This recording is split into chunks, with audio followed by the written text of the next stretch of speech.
Benin City, the heart of Edo State, is a place of ancient traditions where whispers of the past lingered in thick, humid air and stories of the great Benin Kingdom were told around evening fairs. The city's busy markets were always alive with vibrant colors of local fabrics, the rich aroma of spicy soups, and the voices of traders calling out to passers-by. But beneath the everyday rhythm of life, a dark secret was festering, one that will soon tear apart the very fabric of a young girl's existence. Omosedeh, a bright-eyed girl of 17. She was the daughter of Egosa, a well-respected farmer, and Efe, his wife, a trader known for her intricate beadwork.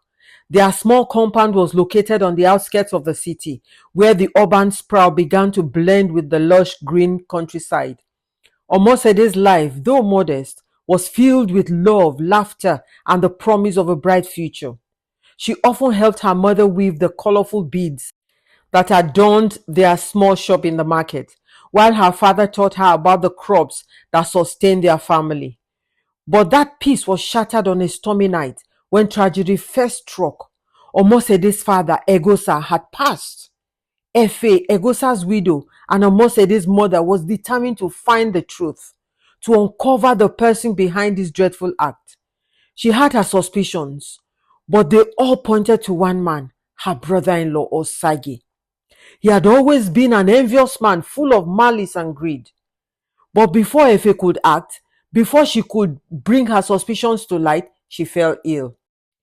At first, it was just a mild discomfort, a feeling of unease. But soon, her condition deteriorated rapidly. She could no longer weave her beautiful beads. Her hands shook too much. Her skin, once smooth and radiant, began to go pale. Efe called for Omosedeh, her only child. Tears streamed down her face as she clutched her mother's frail hand, her heart breaking with each breath Efe took. "My child," Efe whispered, her voice barely audible. "You must be strong. You must protect yourself from Osage. He is a very wicked and dangerous man." Omosedeh's heart froze. "No, Mama, no," she cried. "It can't be true." But Efe only nodded weakly. "Beware of him, my daughter. He will stop at nothing to get what he wants." Omosedeh was left alone, her world shattered, her heart filled with despair. Please subscribe to this channel, turn on your notification bell, like, and comment. Thank you. Osage, meanwhile, had become a permanent fixture in Omosedeh's home. He moved in under the guise of helping her with arrangements and taking care of her now that she was an orphan. But Omosedeh knew better. She saw the way he looked at her, the way his eyes gleamed with a sick, twisted pleasure whenever he mentioned her parents. He took control of the household. His presence was a constant reminder of her pain and loss. "Omosedeh," he would say, his voice dripping with faint concern. "I'm your guardian now. You must do as I say. You have no one else." But Omosedeh was not fooled. She could feel the evil radiating from him, the darkness. She refused to let him see her cry, refused to show him any sign of weakness. She kept to herself, staying in her room whenever possible, only coming out when absolutely necessary. But Osage was relentless. He would knock on her door late at night, his heavy footsteps echoing through the quiet house. "Omosedeh, where are you? Are you awake?" He would call out, his voice slurred with drink. "Come out now. I want to talk to you." She would remain silent, holding her breath, hoping he would go away. But he never did. He would pound on the door until she finally opened it, his breath reeking of palm wine, his eyes bloodshot and wild. "Why are you hiding from me?" he would demand, his words slurring together. "I'm the only family you have left. You should be grateful for my protection." Protection? The word tasted bitter in her mouth. She knew what he wanted. She had heard the rumors, the whispers in the market. Osage had approached the village elders, claiming that he was the rightful guardian of Omosedeh and that he would be the one to arrange her marriage, and of course, he would collect the bride price. With him, it was always about bride price, about the money. Omosedeh knew she had to get away, but where could she go? She had no family left, no one to turn to for help. The villagers, though sympathetic, were too afraid to cross Osage. He was not a good man, and everyone knew it. She spent her days plotting her escape. But every time she thought she had a plan, Osage would seem to sense it, tightening his grip on her life, keeping her under constant surveillance. Then, one day, as she was cleaning out her mother's old things, she found a small notebook. It was her mother's journal. She opened it carefully, her fingers trembling as she flipped through the pages. Inside, she found her mother's neat cursive handwriting, filled with prayers, recipes, and notes on her beadwork. But there, towards the end, the writing became frantic, desperate. Her mother had written about the suspicions, about Osage's visits to a local juju priest, about her fears that he was planning something terrible. Her heart raced as she read the final entry, written just days before her mother's tragic event. I fear for my life and for Omosedeh's. Osage is a wicked man, and I know he will not stop until he gets what he wants. I must protect my daughter, but I'm so weak. I pray to the gods to give me strength to guide Omosedeh and keep her safe. Omosedeh knew what she had to do. She had to confront Osage to expose him for the monster he was. But she also knew she couldn't do it alone. She needed help, someone who was not afraid of Osage, someone who could stand by her side. Her thought turned to Osahon, a young man from the village who had always been kind to her. They had grown up together, and though they had never been more than friends, she knew she could trust him. He had never been afraid to speak his mind, even when it meant challenging the elders or standing up to the local bullies. If anyone could help her, it was Osahon. That night, she waited until Osage was asleep, his loud snores echoing through the small house. She slipped out of the room and crept through the darkened hallways, her heart pounding in her chest. She reached the door and escaped. She eased it open quietly, stepping out into the cool night air. She ran as fast as she could, her bare feet slapping against the dusty ground until she reached Osahon's house. She knocked gently, her knuckles against the wooden door. A few moments later, Osahon opened the door, his face creased with concern. Omosedeh, what are you doing here at this time? He asked, his voice low. I need your help, she whispered, her voice shaking. It's about Osage. I think he's after me and my bride prize. Osahon's expression darkened. He nodded and stepped aside, letting her in. Tell me everything, he said, his voice steady and calm. As she recounted her story, Osahon listened intently, his face growing grimmer with each word. When she finished, he nodded again. We have to act fast, he said. If what you are saying is true, then you are in grave danger. We need to expose Osage, but we have to be smart about it. We need proof, something that will convince the elders and the villagers. Omosedeh nodded, her heart swelling with gratitude. For the first time since her parents' incident, she felt a glimmer of hope. Over the next few days, Omosedeh and Osahon worked tirelessly to gather evidence against Osage. They knew it wouldn't be easy.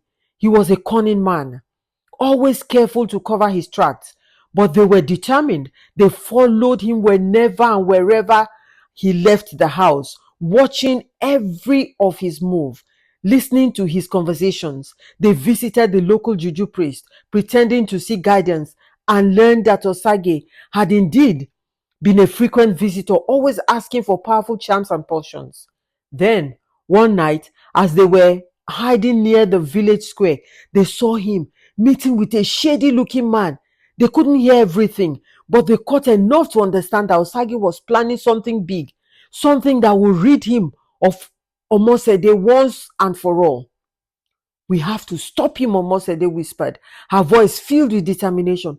Osahon nodded. I think I know a way, he said, but it's risky. We'll need to set a trap, something that will force him to reveal his true nature in front of the elders and the villagers. Omosedeh agreed. They spent the next day putting their plan into action. They spread rumors throughout the village, hinting that Omosedeh had found proof of Osage's treachery and would reveal it at the next village meeting. They knew the rumors would reach Osage, and they hoped it would be enough to lure him into their trap. The night of the meeting arrived. The villagers gathered in the square, their faces a mixture of curiosity and concern. Omosedeh stood in the center, her head held high, her eyes blazing with determination. Osahon stood by her side, ready to act if things went wrong. Osage arrived late, his face twisted with anger. He pushed his way through the crowd, his eyes fixed on Omosedeh. "What is this nonsense?" he demanded, his voice booming. "What lies have you been spreading about me?"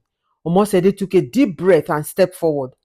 "These are not lies, uncle," she said, her voice steady. "I know what you did to my parents, and I have proof." Osage's face went pale. "You have nothing," he spat.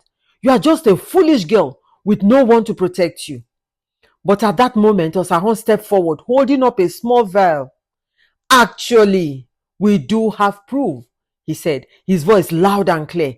"This is a portion we found in your room, Osage. The same portion the juju priest says you bought from him. The same portion that took care of Efe." A murmur ran through the crowd. The villagers stared at Osage, their eyes wide with shock and fear. His face twisted with rage. "You think you can fool me?" he shouted, his voice shaking. "I'll deal with you both. I will. I promise." But before he could finish, a group of men stepped forward, led by the village chief. "Enough, Osage," the chief said, his voice firm. "We have heard enough. You will answer for your crimes." His eyes darted around wildly, looking for an escape, but there was none. The villagers closed in around him, their faces grim and determined. He had nowhere to run. As Osage was dragged away, kicking and screaming, Omosedeh felt a weight lift off her shoulders. She had done it. Oh, she had exposed the man who had destroyed her family, who had tried to destroy her. But she knew it wasn't over. There was still so much she didn't know, so many unanswered questions, and she knew that he wasn't the only one. She turned to Osahon, her eyes filled with determination. "This isn't the end," she said. "There's more to this than we know. I can feel it." Osahon nodded, his expression serious. "I believe you," he said, "and I'll stand by you no matter what. We'll find the truth, Omosedeh, I promise." Omosedeh, meanwhile, was relentless. She could not rest until every piece of the puzzle was put together, until every shadow that lingered over her family was dispelled. She and Osahon continued their investigation, searching through her parents' belongings, speaking to anyone who might know more about Osage's dealings, and trying to uncover any allies or accomplices he might have had.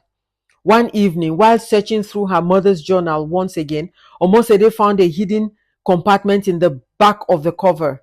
Inside, there was a folded piece of paper with a hastily written note. It was from her father, Ekosa. The note was a brief note but powerful plea.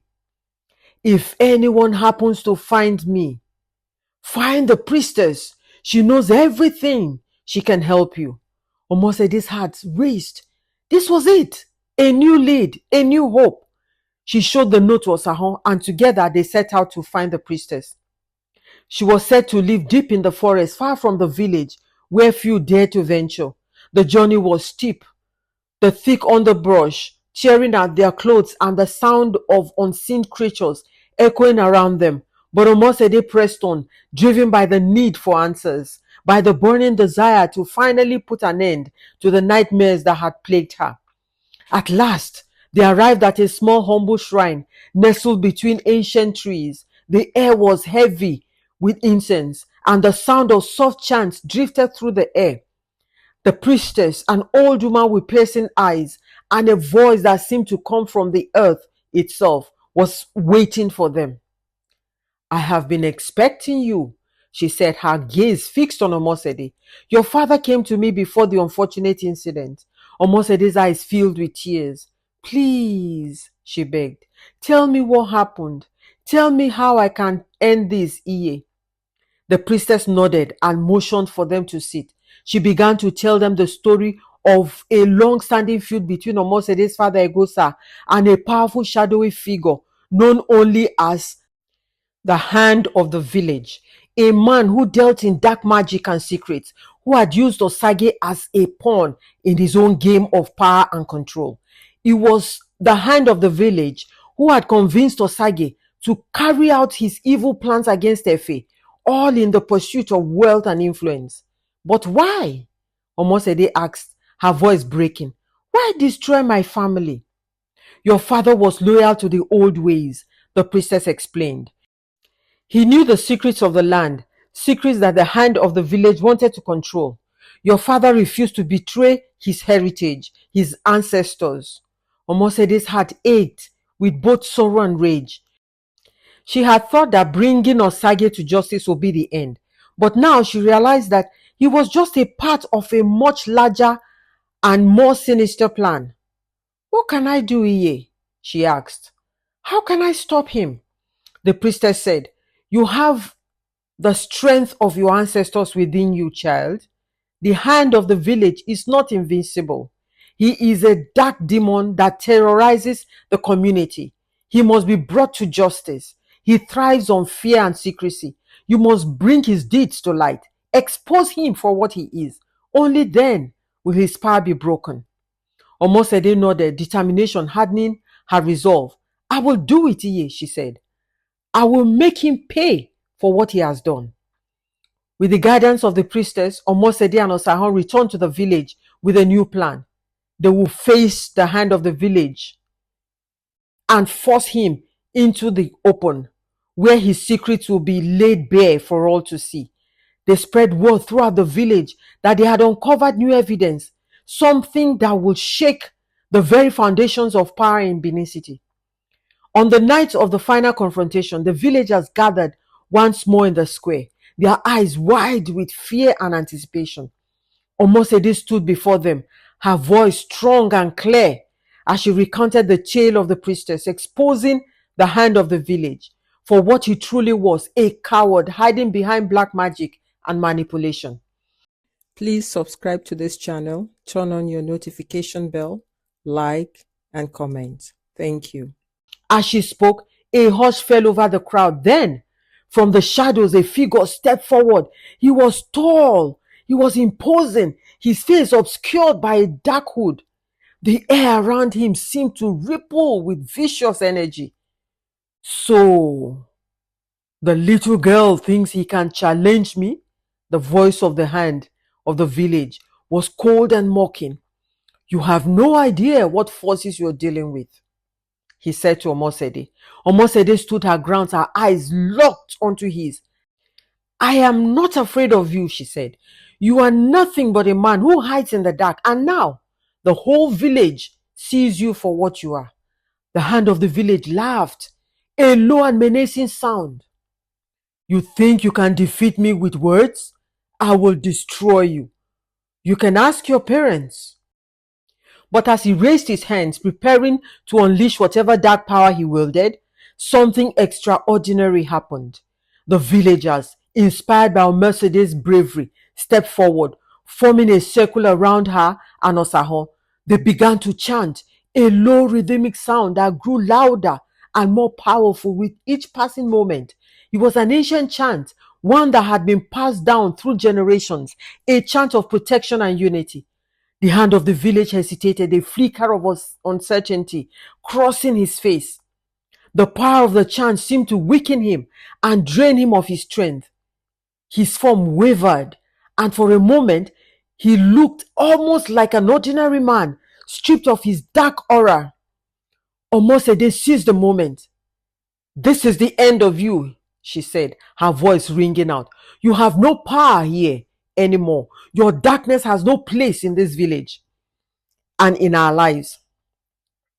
With a final desperate snarl, the Hand of the Village fled into the night, his shadowy form disappearing into the darkness. The villagers erupted in cheers, their voices filled with relief and triumph. They had done it. They had stood against the evil power. They had stood together and they had won. In the days that followed, the village began to heal. Osage was tried and sentenced by the elders, his crimes laid bare for all to see. The hand of the village was never seen again, his influence and power broken by the courage of one young girl and the unity of her people. Omosedeh became a symbol of hope and resilience, a reminder that even in the darkest of times, there's always a light that can lead the way.